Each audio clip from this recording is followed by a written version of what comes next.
ओम शांति। जैसे कल हमने सुना, मनुष्य 84 लाख योनियों में नहीं जाता है, सिर्फ मनुष्य को मनुष्य का ही जन्म मिलता है। तो आज हम देखेंगे कि कैसे ये 84 का जो चक्र है, ये 84 की जो कहानी है, कब से शुरू होती है और कब लास्ट होती है। आप ये चित्र देख रहे हैं, इसके अंदर सतयुग, त्रेता, द्वापर और कलयुग को दर्शाया गया है। ये भारत के उत्थान और पतन की कहानी है, जो शास्त्रों में भी लिखा है, भारत का उत्थान और भारत का पतन। अर्थात देवताओं के लिए भी लिखा है कि देवताएं वाम मार्ग में चले गए। वाम मार्ग अर्थात बुराइयों के अंदर। तो 4 युग दिखाए हैं और चारों ही युगों की जो टाइम पीरियड है वो सेम एक जैसा है। चारों ही युग 1250 के होते हैं। ये पूरा ही एक सर्कल ये पूरा ही एक सर्कल बना हुआ है जो 5000 वर्ष का है। इस 5000 वर्ष के ड्रामा व्हील, इस 5000 वर्ष का जो ये नाटक है, इसके अंदर हम सभी का डिफरेंट वैरायटी पार्ट है। किसी का भी पार्ट, किसी के भी एक्शन, किसी का भी संस्कार किसी से मैच नहीं करता है। सभी के संस्कार, सभी का कर्मा, सभी के परफॉर्मेंस अलग अलग है। और देखिए, जैसे नाटक और मूवी देखते हैं, उसके अंदर सभी का एक जैसा ही रोल हो जाए तो अच्छा लगेगा? नहीं लगेगा। ट्विस्ट कब आता है, कब इंटरेस्ट आता है देखने में? क्योंकि जितने भी लोग होते हैं उस नाटक के अंदर, मूवी के अंदर, तो सभी वैरायटी होते हैं। किसी को हीरो बोलते हैं हम, किसी को विलन बोलते हैं, किसी को क्रिमिनल्स बोलते हैं, कुछ देखने वाले होते हैं। तो मल्टीपर्पस होते हैं, तभी मिलके उसको नाटक कहा गया है और तभी वो देखने में भी अच्छा लगता है। तो ऐसे रियल में देखा जाए तो वो वाला नाटक नकली है, ये वाला नाटक असली है। तो अभी हम ये देख रहे हैं चित्र में, सतयुग के अंदर जो जन्म होते हैं मनुष्य के, लेकिन वहाँ मनुष्य देव योनि, देवता होते हैं, तो वहाँ देव योनि में जाते हैं। तो जब देव योनि के अंदर मनुष्य होता है, मनुष्य की आत्मा होती है, तो वहाँ पे सतयुग में आयु लगभग 150 वर्ष हुआ करती है और 8 जन्म होते हैं। मानो पूरे ही एक युग के अंदर 8 जन्म के लगभग होते हैं। और देवताओं के लिए दिखाया है वो अमर होते हैं। देवताएं स्व इच्छा से अपना शरीर छोड़ते हैं, इसलिए उनको अमर कहा है। अर्थात वहाँ अकाले मृत्यु नहीं होती है। तो जहाँ पे हम सूर्यवंशी घराना कहेंगे, देवकुल कहेंगे, देवत्व कहेंगे, तो जैसे ही सतयुग पूरा होता है तो दूसरा युग त्रेता युग शुरू होता है। अब त्रेता युग में जो प्रवेश करते हैं, तो वही जो सतयुग के अंदर राधे कृष्ण का जन्म होता है फर्स्ट, फिर राधे कृष्ण स्वयंवर के बाद लक्ष्मी नारायण बनते हैं और उनके साथ टोटल उनके प्रजा 9 लाख। उसके बाद जब त्रेता में आते हैं तो वही लक्ष्मी नारायण का जो स्वरूप होता है वही आत्मा होती है, लेकिन त्रेता युग में जब वो ट्रांसफ़र होती हैं आत्माएं, तो वहाँ पे राम सीता के रूप में, जो हम राम की नवी मनाते हैं, श्री कृष्ण की अष्टमी मनाते। क्यों अष्टमी मनाते हैं? क्योंकि सतयुग के अंदर श्री कृष्ण जी के 8 जन्म होते हैं और जब त्रेता युग दूसरे युग में आते हैं तो वहाँ पे बहुत ही धूमधाम से उनकी राम की नवी मनाई जाती है, रामनवी और अष्टमी। तो यहाँ राधे कृष्ण का राज्य रहा, लक्ष्मी नारायण का रहा, और अब त्रेता में राम सीता का।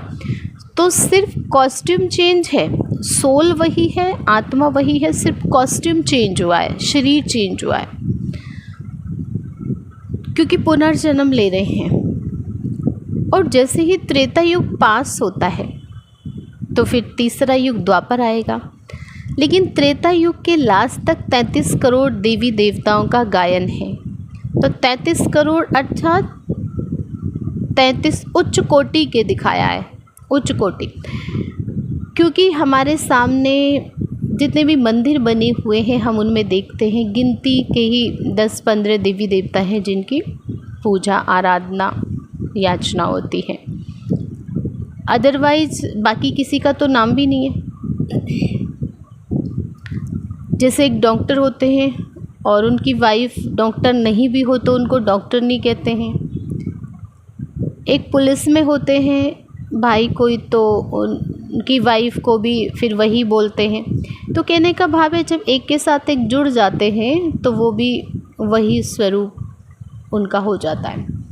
तो ऐसे ही जब देवी देवताओं की दुनिया के अंदर जब उनकी प्रजा भी जाती है तो उनकी प्रजा को भी फिर देवी देवता बोला जाता है। तो जैसे सतयुग के अंदर 8 जन्म होते हैं और एवरेज आयु 150 वर्ष, त्रेता के अंदर एवरेज आयु 125 के लगभग और यहाँ 12 जन्म हो जाते हैं। तो यह क्षत्रिय घराना हो जाता है ना, क्षत्रिय, यहाँ सूर्यवंशी और यहाँ चंद्रवंशी। जो दिखाया है राम जी के जो पूर्वज हैं उनके सिर पे चंद्रमा दिखाया हुआ है मस्तक पर, तो यहाँ क्षत्रिय घराना हो जाता है। तो त्रेता के लास्ट तक 33 करोड़। अब सतयुग त्रेता दोनों पास हुए, तीसरा युग द्वापर। अब जो ये 33 करोड़ देवकुल की आत्माएं हैं, उच्च कोटि की आत्माएं हैं, ये कहाँ जाएंगी? जब तीसरा युग शुरू होगा तो वहीं आएंगे। जैसे हम सुबह होती है, दोपहर होती है, तो शाम में भी तो हम ही जाएंगे ना, और रात में भी हमें ही गुजरना पड़ेगा रात से भी। तो ऐसे ही द्वापर अर्थात है शाम। तो ये देवी देवताओं की जो आत्माएं हैं ये सभी द्वापर में ट्रांसफ़र हो जाती, और द्वापर में ट्रांसफ़र होने से जो 16 कला संपूर्ण निर्विकारी मर्यादा पुरुषोत्तम अहिंसा परमो देवी देवता धर्म, तो जो 16 कलाओं से सजे हुए थे देवी देवताएं, तो उन्हीं देवकुल की आत्माओं के अंदर पार्ट बजाते बजाते, एक्शन करते करते, एक्ट करते करते, तो जो उनकी आत्मा के अंदर पावर होती है, जो क्वालिटी होती है, वो थोड़ी डाउन हो जाती है। अच्छा, तो जब द्वापर में आती है तो 50-50 हो गए। वहाँ 16 कलश संपूर्ण होते हैं, त्रेता में 14 कलश संपूर्ण होते हैं, और द्वापर के अंदर 8 कलाएं रह गई, तो माना 50 हो गए। तो जब ये देवकुल की आत्माएं द्वापर में आई तो इनका रूप कैसा हो गया? साधारण हो गया।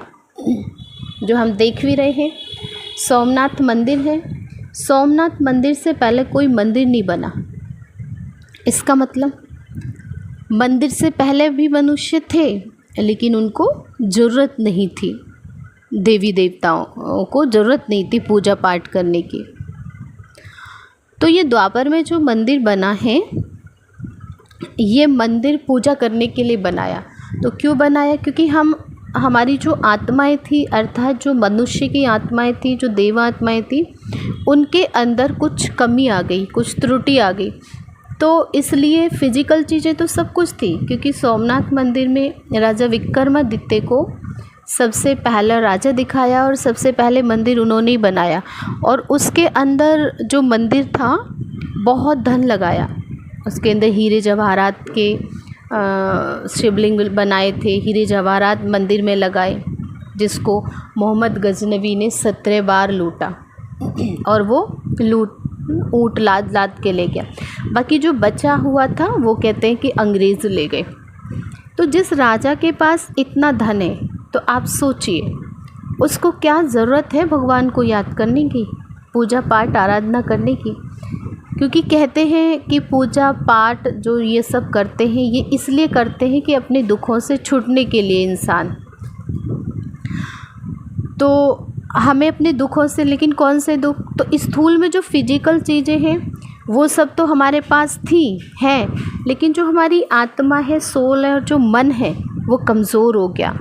उस मन को पावरफुल बनाने के लिए मंदिर बना गया और जिसके अंदर शिवलिंग की स्थापना की, जहाँ पे एक पॉइंट दिखाई है, शिवलिंग दिखाई है। शिवलिंग अर्थात एक विदाउट मूर्ति, कोई मूर्ति नहीं है, एक निराकार परमात्मा का सिंबॉलिक जो उसमें पॉइंट लगाया हुआ है, तो वो परमात्मा का प्रतीक है। तो वहाँ से फिर पूजा शुरू होती है।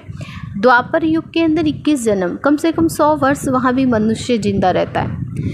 अब देखिए आयु क्यों कम होती जा रही है, क्योंकि जो आत्मा है, जो मन है, वो कमज़ोर होता जा रहा है। बार बार पुनर्जन्म लेते लेते लेते लेते उसके अंदर कमी आती जा रही है, तो इसलिए वो उसका डाउनफॉल हो गया।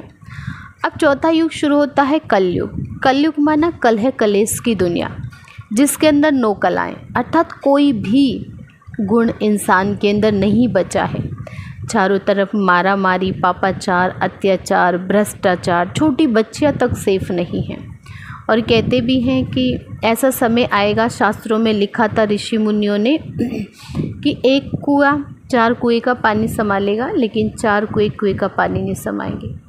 आज देखिए पेरेंट्स बच्चों को बड़ा करते हैं और उनको सेटल कर देते हैं, लेकिन जब उनकी बारी आती है तो वही बच्चे जिनको पेरेंट्स ने इतने एफ़र्ट किए, इतनी परिस्थितियों का सामना किया, उसके बाद उनको पाल पोस के इस लेवल पे लेके गए, तो वही पेरेंट्स को बांटना शुरू कर देते हैं। आज आपके पास, आज आपके पास, आज आपके पास, और नहीं रखना है किसी को तो अनाथ आश्रम छोड़ आते हैं, और अनाथ आश्रम भी नहीं छोड़ के आते हैं तो ऐसे ही कोने में पड़े रहते हैं, कोई पूछना नहीं, बेचारे इंतज़ार करते रहते बच्चा आएगा और पूछेगा। तो आज बताइए, क्या ये दुनिया रहने लायक है? क्या इस दुनिया के अंदर कोई तंत्र, कोई सार है, कोई मिठास है? ये दुनिया इतनी भ्रष्ट हो गई है, इतनी गिर चुकी है, इतना पतन हो चुका है, तो जो आज इस संसार के अंदर हो रहा है उसे देख करके अब ज़्यादा नहीं लगता कि ये दुनिया चलेगी भी, क्योंकि ना कोई प्रेम भाव रहा है, ना कोई शांति है इस संसार में, ना कोई मेरा तेरा रहा है। सब सेल्फिश हो गए हैं, सब सेल्फिश हो गए हैं। तो जब ऐसी कलयुगी दुनिया हो जाती है जहाँ हर चीज़ बिल्कुल अति की तरफ जाती है, तो गीता में परमात्मा ने वायदा किया है, जब जब अति धर्म की ग्लानि होती है तो मैं इस सृष्टि पर अवतरित होता हूँ, और साधु आदि का भी मैं ही उद्धार करता हूँ और राक्षसों का विनाश करता हूँ। तो आज मेरे प्यारे भाई बहनों, वही समय चल रहा है जब परमात्मा इस सृष्टि पर आकर के अपने उस कार्य को कर नहीं रहे, करा रहे हैं, क्योंकि कर्ता पुरुष है। परमात्मा करते नहीं, परमात्मा मनुष्य को ही एक माध्यम बनाते हैं और उनके थ्रू ये कार्य कराते हैं। तो आज वो समय है, आज वो वेला है जब भगवान आए हैं और हमें ज्ञान दे रहे हैं, हमें शक्ति दे रहे हैं। जहाँ पर बुद्धि बट रही है, जिसको कहते हैं जब बुद्धि बांट रहा था भगवान सोया पड़ा था, तो वो अज्ञान की नींद से मेरे प्यारे भाई बहनों जागो और देखो, परमात्मा आए हैं और परमात्मा आकर के सृष्टि को परिवर्तन करने का कार्य कर रहे हैं। अब जो करेगा सो पाएगा, जो इस कार्य के अंदर सहयोगी बनेगा, अपने आप को बनाएगा और दूसरों को बनाएगा, वही स्वर्णिम दुनिया में जाएगा। क्योंकि कलयुग के बाद पुनः सतयुग आना ही है। घोर अंधकार वाली रात्रि के बाद पुनः सुबह आती है, तो ये भी एक चक्र है।